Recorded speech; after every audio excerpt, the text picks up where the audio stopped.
नमस्कार दोस्तों, ये एक ट्रैवल एडवाइजरी है। देखिए जरा इसे ऊपर ऊपर से देखकर आपको लगेगा कि इसमें कौन सी बड़ी बात है। इंडियन सरकार अक्सर ऐसी एडवाइजरीज निकालती है कि इस देश में मत जाइए, कोविड का बहुत ज्यादा रिस्क है, उस देश में मत जाइए, सिक्योरिटी का बहुत ज्यादा रिस्क है।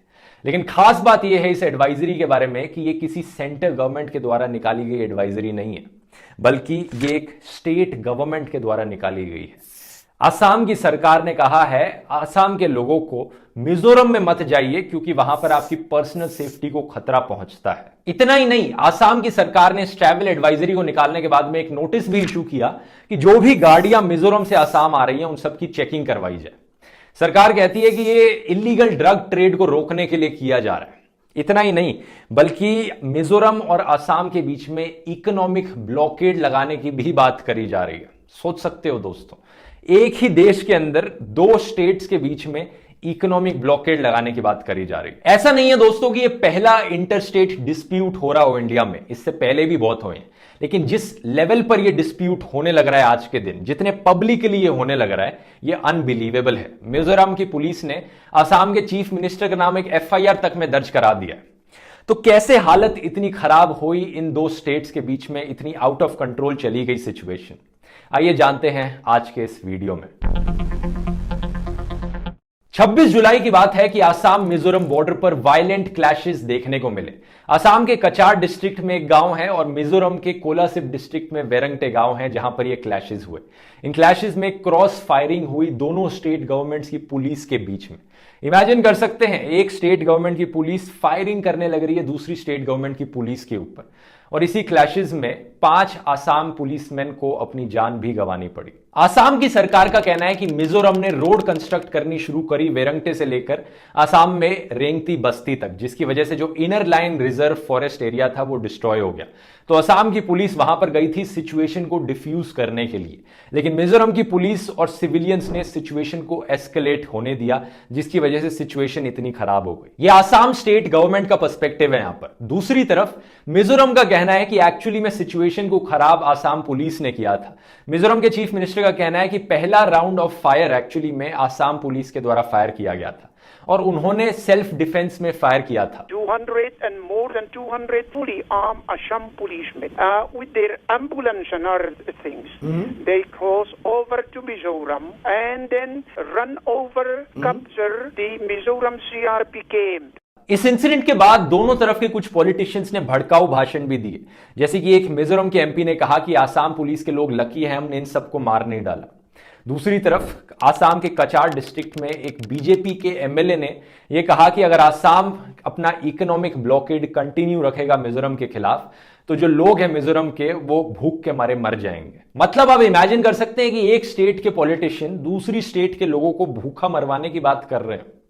मिजोरम के चीफ सेक्रेटरी ने एक इंटरव्यू में जो इंडिया टुडे को देने लग रहे थे, उन्होंने बताया कि आसाम सरकार ऑलरेडी एक इकोनॉमिक ब्लॉकेड करने लग रही है।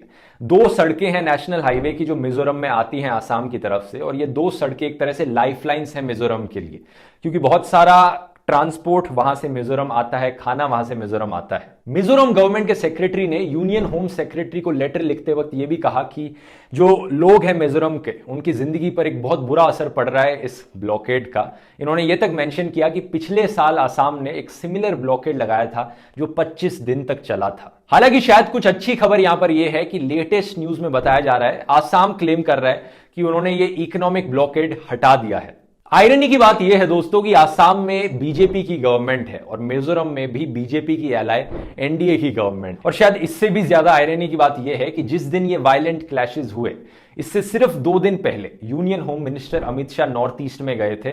वहां के जो सारे चीफ मिनिस्टर्स हैं उनसे उन्होंने कहा था कि जो भी इंटरस्टेट डिस्प्यूट्स होने लग रहे हैं सारी नॉर्थ ईस्टर्न स्टेट्स के बीच में, उन्हें सब रिजॉल्व कर लें पीसफुली। लेकिन ऐसा होने के सिर्फ 2 दिन बाद ये वायलेंट क्लैशेस हुए। एक्चुअली में दोस्तों ये पहली बार नहीं है कि बॉर्डर क्लैशेस देखने को मिल रहे हैं आसाम और मिजोरम के बीच में। अक्टूबर 2020 में भी आसाम के कचार डिस्ट्रिक्ट के लोगों के बीच में और मिजोरम के कोलासिब डिस्ट्रिक्ट के लोगों के बीच में क्लैशेस देखने को मिले थे। लेकिन जैसा कि एक कर्नल कहते हैं, खास बात यह है अभी के क्लैशेस के बारे में कि ये लोगों के बीच में क्लैश नहीं हो रहा है, बल्कि स्टेट गवर्नमेंट्स की पुलिस के बीच में क्लैश हुआ। इस बॉर्डर कॉन्फ्लिक्ट को डिटेल में समझने के लिए हमें हिस्ट्री में 150 साल पहले जाना पड़ेगा। और आज के इस एपिसोड में ये हिस्ट्री समझाने के लिए होंगे मोहक। मोहक को अगर आप नहीं जानते, ये सोच यूट्यूब चैनल में काम करते हैं। बहुत ही बढ़िया चैनल है जो रिसर्च ड्रिवन वीडियोस बनाता है ऐसे ही सोशियो पॉलिटिकल इश्यूज पर। अगर आप इस चैनल को नहीं जानते तो डेफिनेटली जाकर चेकआउट कीजिए, सब्सक्राइब कीजिए, नीचे लिंक मैं डिस्क्रिप्शन में डाल दूंगा।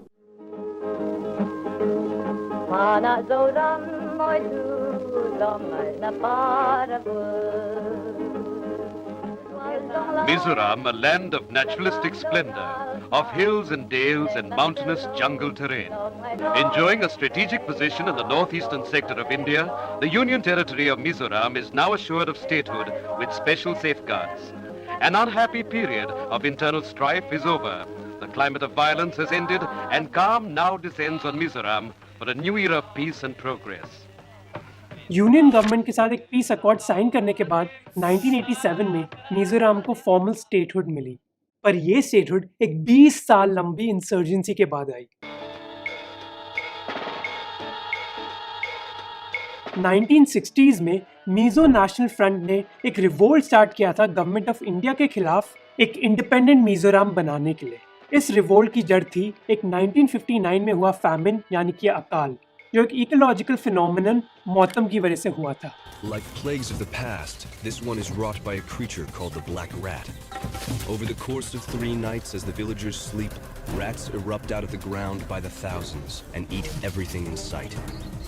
उस समय मिजोरम कई दूसरे नॉर्थ ईस्टर्न स्टेट्स की तरह असम का एक डिस्ट्रिक्ट था जिसका नाम था लुशाई हिल्स। 1958 में मिजो लोगों ने असम सरकार और इंडियन सरकार को वार्निंग दी थी फैमिन के बारे में और रिलीफ की मांग करी थी, पर असम सरकार ने इस रिक्वेस्ट को रिजेक्ट कर दिया था। ऐसे रिस्पॉन्स के चलते ही मिजो नेशनल फ्रंट ने एक रिवोल्ट स्टार्ट किया। और आप में से शायद कुछ लोग सरप्राइज हो जाएंगे ये जान के कि एक्चुअली नॉर्थ ईस्ट इंडिया में कई सारे बॉर्डर डिस्प्यूट्स हैं, जिसके पीछे एक मेजर फैक्टर है कि कई नॉर्थ ईस्टर्न स्टेट्स एक टाइम पर असम का एक भाग होती थी। इनफैक्ट होम मिनिस्ट्री के हिसाब से देश में असम के सबसे ज्यादा बॉर्डर डिस्प्यूट्स हैं। नित्यानंद राय जो मिनिस्टर ऑफ स्टेट है होम अफेयर्स के, उन्होंने पार्लियामेंट में बताया कि असम के अरुणाचल प्रदेश, नागालैंड, मेघालय और मिजोरम के साथ बॉर्डर डिस्प्यूट्स हैं। करीब 1 महीने ही पहले एक कांग्रेस एमएलए फायरिंग से बचे असम नागालैंड बॉर्डर में। 2014 में नागालैंड असम बॉर्डर में तनाव की वजह से 18 लोगों की मौत हो गई। अगर हम असम मिजोरम बाउंड्री डिस्प्यूट की बात करें तो उसकी जड़ 2 बाउंड्री डिमार्केशंस है, यानी कि जब बाउंड्री डिसाइड हुई थी, एक 1875 में और दूसरी 1933 में। 1832 में राजा गोविंद चंद्र की असैसिनेशन के बाद अंग्रेजों ने असम की कचार वैल्यू पर कंट्रोल ले लिया था। उसके बाद अंग्रेजों ने एक ऐसा व्यापार स्टार्ट किया जिसकी वजह से हमारी दुनिया में कई युद्ध छिड़े।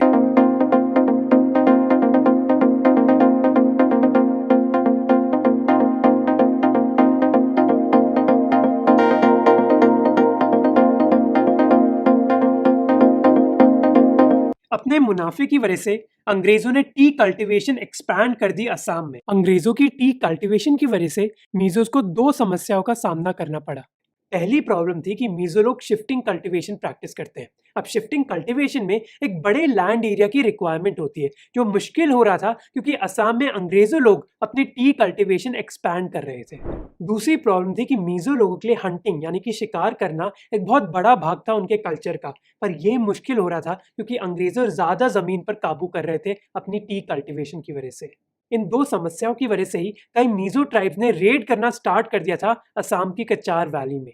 इन रेड्स की वजह से अंग्रेज बहुत चिंतित थे अपनी सेफ्टी और मुनाफे के लिए, और इसी वजह से उन्होंने 1871 में एक एक्सपेडिशन लॉन्च करी मिजो ट्राइबल चीफ्स को सबक सिखाने के लिए। और फिर 4 साल बाद 1875 में सारे ही डिस्प्यूट्स को खत्म करने के लिए अंग्रेजों ने मिजोस के साथ एक इनर लाइन रेगुलेशन फ्रेम करी।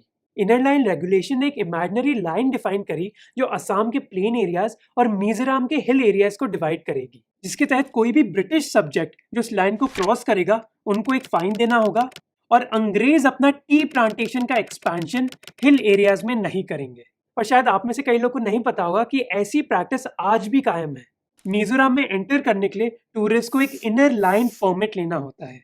अगर हम अपनी कहानी की बात करें तो इनर लाइन रेगुलेशन पास करने के बाद भी मिजोस और अंग्रेजों के बीच टेंशन्स खत्म नहीं हुई। इसी वजह से 1890 में अंग्रेजों ने लुशाई हिल्स को फॉर्मली अपने कब्जे में ले लिया था, और कब्जे में लेने के बाद जो भी रेड थी मिजोस की वो बंद हो गई थी, क्योंकि कोई भी रेड अगर होती कचार वैली में तो अंग्रेज मिजो चीफ्स को बहुत बुरी पनिशमेंट देते। अब 1933 में फास्ट फॉरवर्ड करते हैं दूसरी बॉर्डर डिमार्केशन के लिए।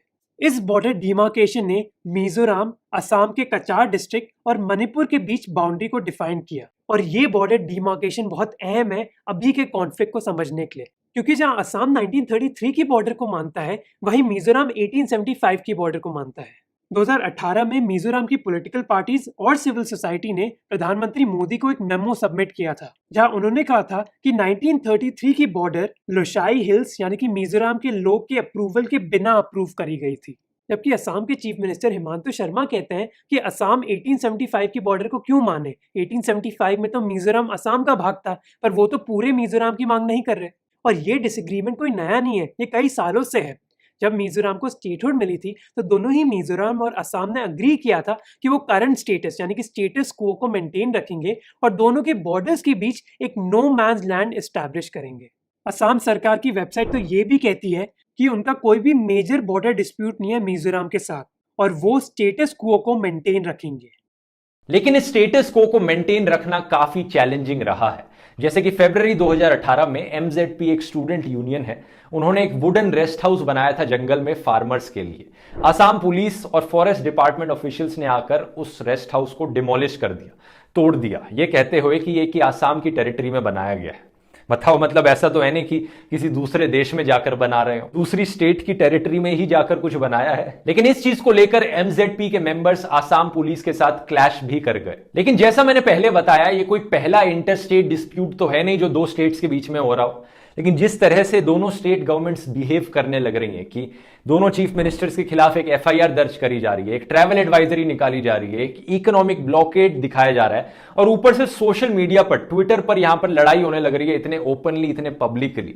ये देखकर ऐसा लगता है कि दोनों तरफ के पॉलिटिशियंस अपनी डोमेस्टिक ऑडियंस के लिए अपनी पॉपुलैरिटी को ज्यादा प्रायोरिटाइज कर रहे हैं instead of in complex issue को सॉल्व करने में। अगर हम सॉल्यूशन की बात करें तो कोई भी बाउंड्री इशू दो तरीकों से सॉल्व किया जा सकता है। जैसा कि लेफ्टिनेंट जनरल शौकीन चौहान ने एक्सप्लेन किया था रिसेंटली, या तो यूनियन गवर्नमेंट दोनों स्टेट गवर्नमेंट्स को परसुएट कर सकती है कि वो आए, टेबल पर बैठकर बातचीत करें और साथ में मिलकर एक सोल्यूशन निकालें, या फिर दूसरा ऑप्शन ये हो सकता है कि एक बाउंड्री कमीशन बनाया जाए और वो बाउंड्री कमीशन बताएगा कि एक्चुअली में क्या करना चाहिए इस सिचुएशन में, क्या एग्जैक्ट बॉर्डर होगा और दोनों स्टेट गवर्नमेंट्स को उस बाउंड्री कमीशन की सुननी पड़ेगी। लेकिन ये जो दूसरा सोल्यूशन है ये बिल्कुल भी आसान नहीं है इंप्लीमेंट करना, क्योंकि इससे पहले सेंट्रल गवर्नमेंट ने दो कमीशंस कॉन्स्टिट्यूट किए थे, सुंदरम कमीशन 1971 में और शास्त्री कमीशन 1985 में, आसाम नागालैंड के बॉर्डर डिस्प्यूट को रिजोल्व करने के लिए। लेकिन ये दोनों कमीशंस फेल हो गए। पता है क्यों? क्योंकि सिंपली दोनों स्टेट गवर्नमेंट्स ने इनकी जो रिकमेंडेशंस थी उन्हें एक्सेप्ट ही नहीं किया। तो यहां पर सिर्फ एक ही सॉल्यूशन बचता है कि दोनों स्टेट गवर्नमेंट्स आए, साथ में बैठकर बातचीत करें under the guidance of union government और अपने बीच इस प्रॉब्लम को सुलझाएं। लेकिन ये तब तक नहीं होगा जब तक दोनों सरकारें, दोनों स्टेट गवर्नमेंट्स इसमें लगी हुई हैं कि हमें यहां पर पॉलिटिकल पॉइंट्स स्कोर करने हैं, कैसे हम इस सिचुएशन का फायदा उठाकर अपना पॉलिटिकल गेम खेल सकें। ऊपर से सोशल मीडिया पर कुछ लोग इस मुद्दे को एक रिलीजियस एंगल तक देने लग रहे हैं। मतलब किस हद तक लोग जा सकते हैं अपना फायदा ढूंढने के लिए दो कम्युनिटीज के बीच में नफरत बढ़ाएंगे। लेकिन इन सब नेगेटिविटी के बीच दोस्तों कुछ उम्मीद भी यहां पर दिख रही है, क्योंकि आसाम की सरकार ने अपनी पुलिस को एक नोटिस इशू किया ये कहते हुए कि वो सेफ्टी इंश्योर करें मिजोरम के लोगों की। और दूसरी तरफ मिजोरम के चीफ मिनिस्टर ने कहा कि सारे नॉर्थ ईस्टर्न लोग एक हैं। लेकिन इन स्टेटमेंट्स का ग्राउंड लेवल पर क्या असर पड़ता है ये तो टाइम ही बताएगा और सिचुएशन एक्चुअली में कितनी रिजॉल्व हो पाती है। मैं उम्मीद करूंगा कि ये सिचुएशन पीसफुली रिजॉल्व हो और मैं ये भी उम्मीद करता हूं कि ये वीडियो आपको इन्फॉर्मेटिव लगा होगा। पसंद आया वीडियो लाइक कीजिए, नीचे कमेंट्स में लिखकर बताइए। मिलते हैं फिर अगले वीडियो में। बहुत बहुत धन्यवाद।